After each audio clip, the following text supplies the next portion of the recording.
Bismillahirrahmanirrahim. Kita lanjutkan ya. Selanjutnya polisakarida. Polisakarida ini yaitu pati atau amilum di sini. Sebentar, maaf. Oke, kita tadi ada beberapa contoh polisakarida ya. Kita masuk ke contoh pati atau amilum. Nah, pati atau amilum ini merupakan simpanan karbohidrat dalam tumbuh-tumbuhan dan merupakan karbohidrat utama yang dimakan manusia di seluruh dunia. Nah, pati itu banyak terdapat dalam padi-padian, biji-bijian, dan umbi-umbian. Nah,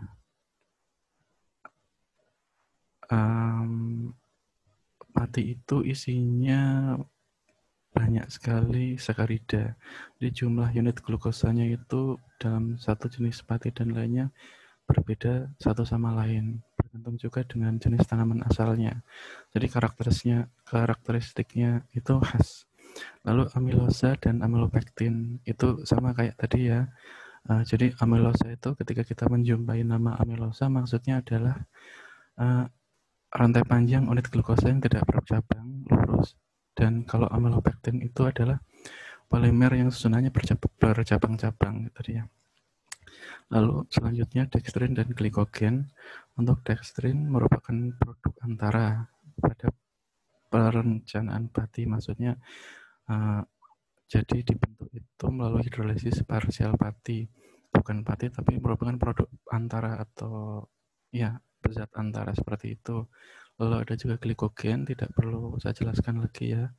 Nah, untuk glikogen itu di dalam sel hati bisa dilihat ada bulir-bulir glikogen itu ya, yang hitam itu seperti itu bentuknya. Nah, contoh-contoh ini sebenarnya banyak sekali polisakarida, cuma kayak pati, dextrin, glikogen itu salah satu contoh dari banyak sekali contohnya, teman-teman bisa cari sendiri. Pada intinya yang saya ingin sampaikan adalah teman-teman lebih mengetahui klasifikasi dari polisakarida, karbohidrat itu sendiri. Untuk contohnya nanti seiring dengan berjalannya waktu teman-teman bisa mengetahui dari berbagai sumber. Lalu selanjutnya ada polisakarida non pati ya. Jadi bukan pati. Nah, dalam hal ini kita sering sebut dengan serat.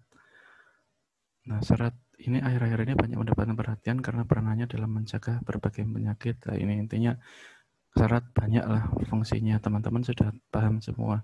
Di iklan dan sebagainya juga banyak. Nah, serat itu ada dua macam. Ada yang larut air dan ada yang tidak larut dalam air. Contohnya yang tidak larut dalam air, selulosa, hemiselulosa, dan lignin. Contoh yang larut air itu pektin, gum, mukilase, glukan, dan sebagainya. Nah, ada juga agar-agar, ada juga namanya GAM. Agar-agar itu karbohidrat dengan berat molekul tinggi. Ini masuk dalam kelompok pektin gitu nanti, yaitu polimer yang tersusun atas galaktosa. Nanti kalau polimer ini dilarutkan di air lalu dipanaskan itu nanti dia akan menyebar. Lalu ketika kita dinginkan kembali maka akan terbentuk sistem padat cair, memadat tapi dalam bentuk agar-agar kayak tadi. Nah, ada juga gum, yaitu polisakarida alami, sama ya, tapi ini mampu meningkatkan viskositas larutan secara drastis. Dalam industri biasanya kita gunakan untuk bahan pengental, pengemulsi, penstabil, dan sebagainya. Nah, jadi intinya yang kita bahas tadi seperti ini, karbohidrat terdiri atas monosakarida, disakarida, oligosakarida, dan polisakarida. Kalau saya lebih cenderung mengelompokkannya seperti ini.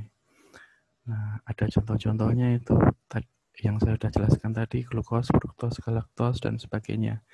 Nah, pesan saya teman-teman lebih mempelajari di bagian monosakarida dan disakaridanya. Inilah yang paling umum. Kalau rafinosa, fruktan, amilum, dextrin, glikogen, dan sebagainya, GAM itu nanti akan banyak sekali macamnya.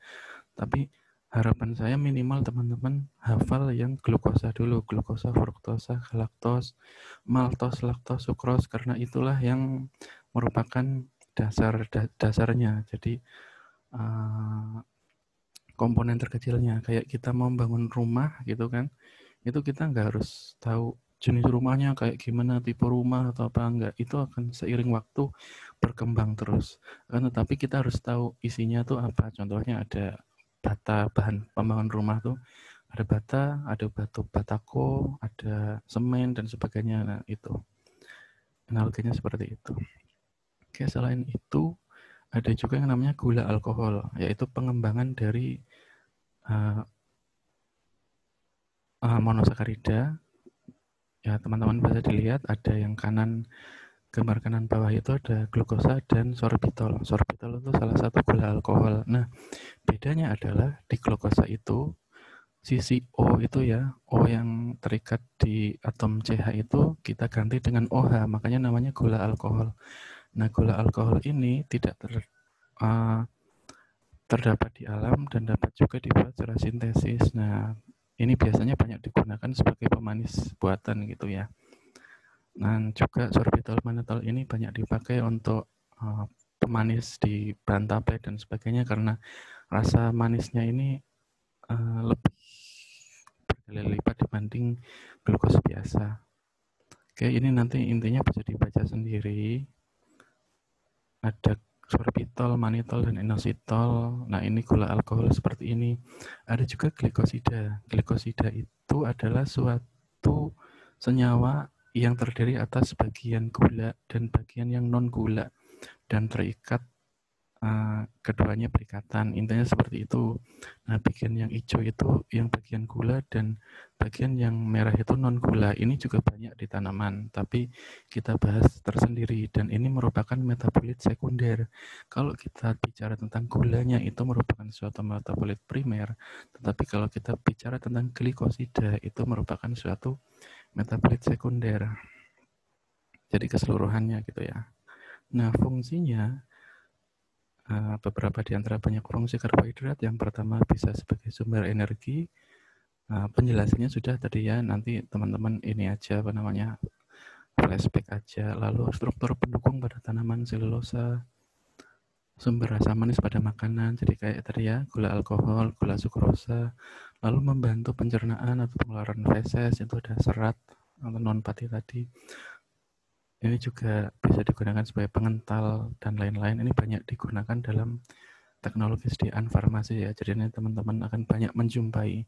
Karena itu saya cuma kasih contoh sedikit aja. Nanti teman-teman ketika melihat suatu bahan itu strukturnya gimana, karakteristiknya gimana, intinya semoga teman-teman bisa paham dan minimal setelah tahu seperti ini, apa itu karbohidrat, monosakarida, disakarida, bedanya apa, pembagiannya gimana, teman-teman bisa mengelompokkan sendiri dari berbagai bahan yang akan teman-teman temui nanti. Oke, lalu sedikit saja, ini paling cuma sekilas saja. Jadi beberapa contoh tanaman umum yang menghasilkan karbohidrat, contohnya sudah jelas ya, pasti sudah familiar semua. Tanaman penghasil karbohidrat, amilum, pati, polisakarida, oligosakarida ini kan ada jagung, biji-bijian, singkong, ubi, padi, dan sebagainya itu. Mereka yang menghasilkan pasti ada amilumnya gitulah dan banyak dipakai. Lalu ada bekatul, di sini ada polisakarida dan gom alami, ada bekatul, ada oat, ada getah pohon akasia atau gom Arab, lalu ada di dalam rumput laut. Lalu selanjutnya ada agar pektin itu. Pektin ini didapat dari dinding sel tumbuhan, tapi yang non kayu. Itu sama juga ya, ada rumput laut, lalu kulit jeruk, kulit apel, dan sebagainya. Lalu ada juga disakarida. Nah, disakarida tadi ya, yang gula tebu, sukrosa itu dari tebu ini, lalu susu itu isinya laktosa, lalu ada fruktosa, gula-gula buah-buahan gitu ya. Ada di sini contohnya buah beri-berian.